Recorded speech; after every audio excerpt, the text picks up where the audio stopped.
खोदे जिसमें खारा पानी भर कर उसमें झींगे पैदा कर सके। पहले तो उन्होंने बेचारे किसानों को मुनाफे में हिस्सा देने का वादा किया। 5,000 से 6,000 रुपए साल का मिलेगा तुम्हें, टेंशन नहीं लेने का।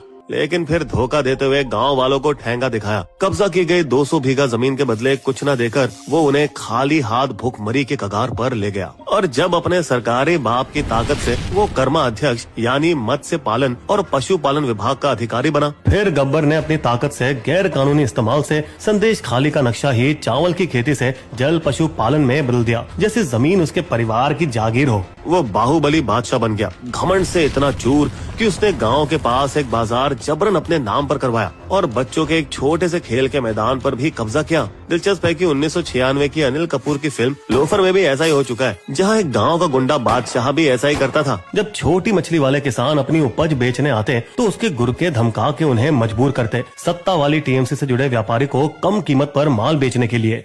उसने किसानों से लूटी रकम से अपने लिए एक आलीशान फार्म हाउस बनाया, वो भी आदिवासियों से जब्त की गई जमीन पर, कोलकाता से सुंदरवन तक बसंती हाईवे के पास।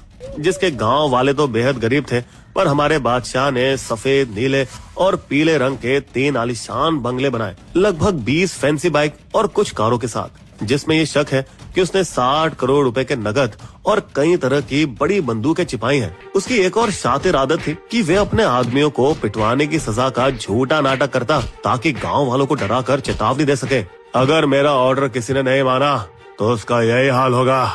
और उसका फैसला शाहजहां की अदालत में कानून था, जिसमें लाचार गांव वाले अपने झगड़ों को सुलझाने के वास्ते आने के लिए मजबूर थे, क्योंकि उसने पुलिस को उनकी बात न सुनने वाला निकम्मा बना दिया था।